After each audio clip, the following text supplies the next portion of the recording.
जय हिंद दोस्तों, मैं ध्रुव कुमार आप सभी का आरआरबी एनटीपीसी 2026 के लिए सिलेक्टेड एमसीक्यू की सीरीज में स्वागत करता हूं।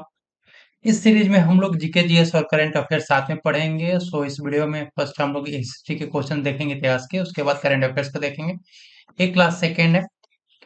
चलिए स्टार्ट करते हैं। फर्स्ट क्वेश्चन इस वीडियो का है कि सिंधु घाटी सभ्यता के निम्न में से किस स्थल को सबसे पहले खोजा गया था? ऑप्शन आपके सामने: मोहनजोदड़ो, हड़प्पा, लोथल और कालीबंगा। बताइए आंसर क्या होगा। आंसर है यहाँ पर बी, हड़प्पा को खोजा गया था। खोजा किसने था? तो ये 1921 में दयाराम साहनी के द्वारा इसको खोजा गया था। और इस खोज के कारण सिंधु घाटी सभ्यता को हड़प्पा सभ्यता के नाम से भी जाना जाता है। नेक्स्ट, पत्थर की बनी नृत्य करते हुए पुरुष की मूर्ति नटराज किस स्थान पर पाई गई थी? ऑप्शन आपके सामने यहाँ पर: लोथल, रंगपुर, हड़प्पा और मोहनजोदड़ो। बताइए आंसर क्या होगा। आंसर यहाँ पर है सी, हड़प्पा।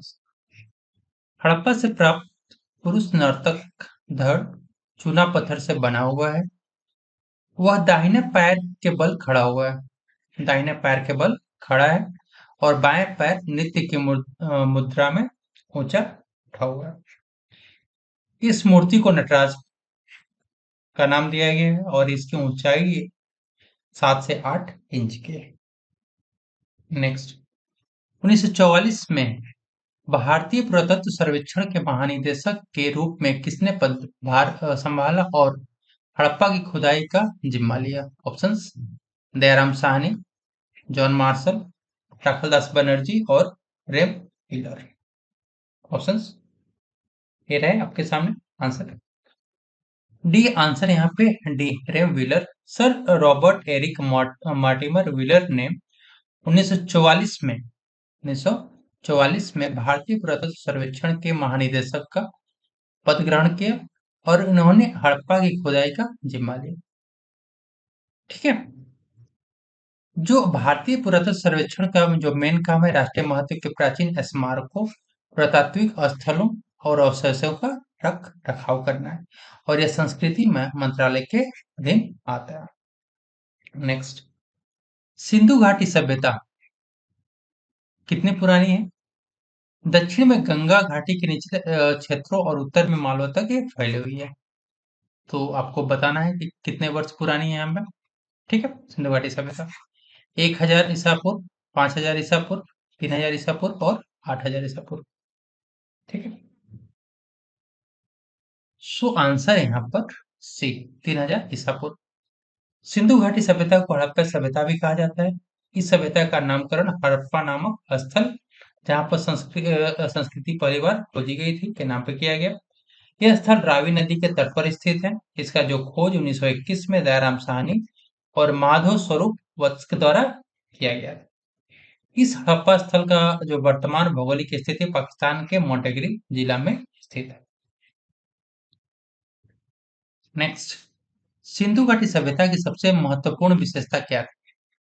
वस्तु विनिमय प्रणाली, स्थानीय परिवहन प्रणाली, ईंट के बने भवन और प्रशासनिक प्रणाली। आंसर बताइए क्या होगा। आंसर है यहाँ पे ईंट के बने भवन। ठीक है। सिंधु घाटी की सभ्यता की सबसे महत्वपूर्ण विशेषता ईंट के बने भवन थे। यह विश्व की प्राचीन नदी घाटी सभ्यताओं में से एक है।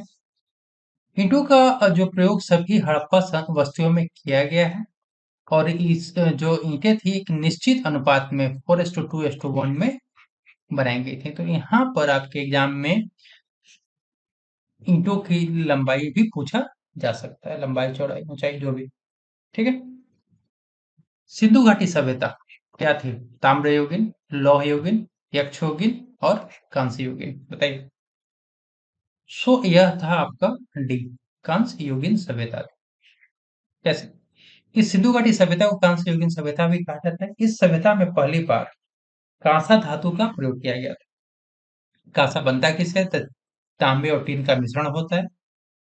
सिंधु घाटी के 1400 केंद्रों को खोजा जा चुका है, जिसमें से 925 जो केंद्र हैं भारत में है। यह सभ्यता सिंधु और उसकी सहायक नदियों के आसपास विस्तृत हुई है।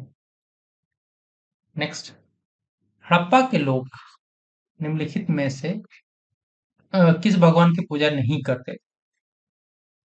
शिव, विष्णु, कबूतर या स्वस्तिक? बताइए आंसर। आंसर है यहाँ पे बी, विष्णु। सो मोहनजोदड़ो की एक मोहर पर स्वास्तिक चित्र त्रिमुखी पुरुष को सिंहासन पर योग मुद्रा में बैठा दिखाया गया, जिसे शिव कहा गया है। इसके दाएं तरफ हाथी और बाघ, बाएं तरफ जो है आपके गैंडा और भैंसे का अंकन किया गया है। हड़प्पा सभ्यता के जो लोग थे धरती को उर्वरता की देवी मानकर इसकी पूजा करते थे। पशु पक्षी जैसे पक्षी में जैसे कबूतर, जल, वृक्ष, सर्प, अग्नि आदि की भी पूजा हड़प्पा सभ्यता में होती थी। हड़प्पा सभ्यता के लोग भगवान विष्णु की पूजा नहीं करते थे, क्योंकि जो विष्णु की पूजा वैदिक काल में प्रचलित हुई थी। ठीक है।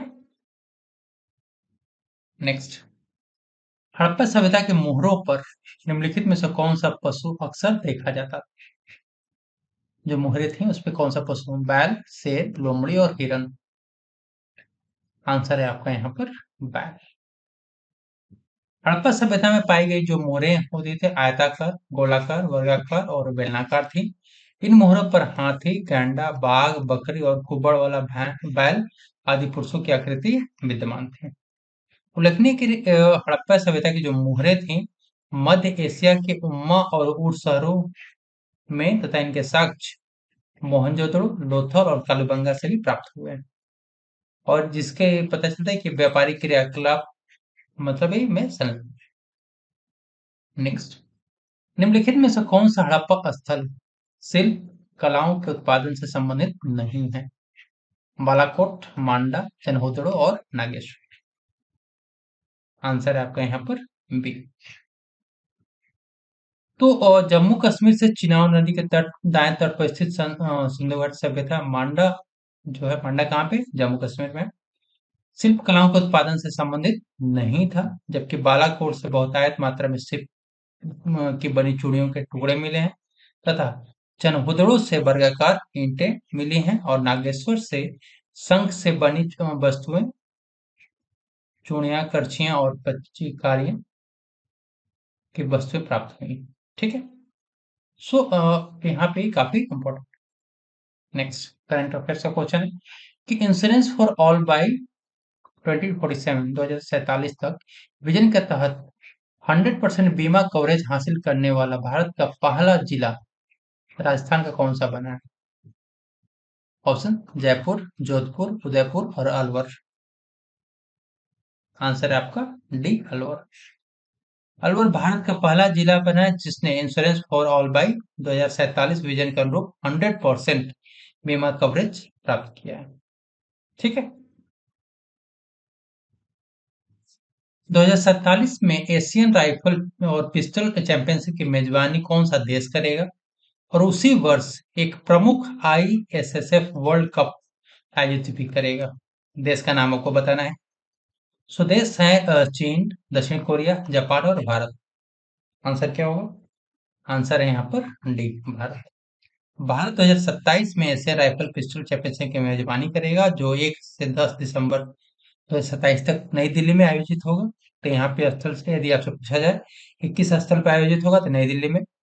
यह चैंपियनशिप इसलिए महत्वपूर्ण है क्योंकि लॉस एंजलिस में 2028 का ओलंपिक के लिए 8 कोटा स्थान उपलब्ध होंगे।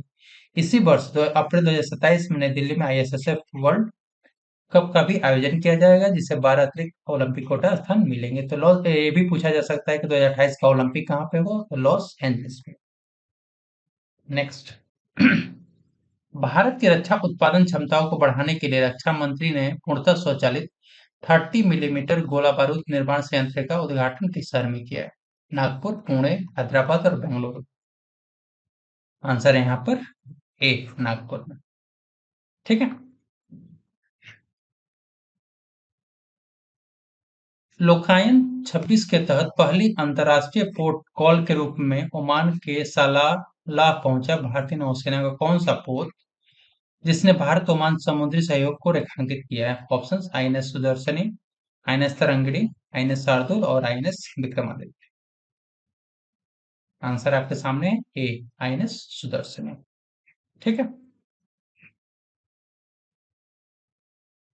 आगामी पंचायत और नगर निकाय चुनाव में आगामी पंचायत और नगर निकाय चुनाव में जनता का भरोसा बढ़ाने के लिए ईवीएम के बजाय बैलेट पेपर या कागजी मतपत्र का उपयोग किस राज्य ने का उपयोग करने के लिए किस राज्य ने मंजूरी दे दी? आगामी पंचायत और नगर निकाय जो वहाँ पे चुनाव होगा उसमें बैलेट पेपर का प्रयोग किया जाएगा ईवीएम के बजाय। ऑप्शंस: केरल, कर्नाटक, तमिलनाडु और आंध्र प्रदेश। बताइए आंसर क्या होगा? आंसर यहाँ पर है बी, कर्नाटक। कर्नाटक राज्य ने ग्रामीण और शहरी दोनों स्तरों के स्थानीय निकाय चुनाव में फिर से बैलेट पेपर प्रणाली लागू करने का निर्णय लिया है, जिसमें जिला तालुक पंचायतों के साथ साथ ग्रेटर बेंगलुरु नगर निगम चुनाव भी शामिल है। इस कदम का उद्देश्य चुनावी प्रक्रिया में पारदर्शिता बढ़ाने और जनता का विश्वास मजबूत करने के लिए किया गया। नेक्स्ट एक आपके बेहतरीन क्वेश्चंस थे जो आपके आरआरबी एनटीपीसी में पूछे जाएंगे। सो आपसे रिक्वेस्ट है कि अभी तो कह चैनल को सब्सक्राइब नहीं किया है तो चैनल को सब्सक्राइब कर लीजिए, वीडियो को लाइक करके अपने दोस्तों के साथ शेयर कर दीजिए।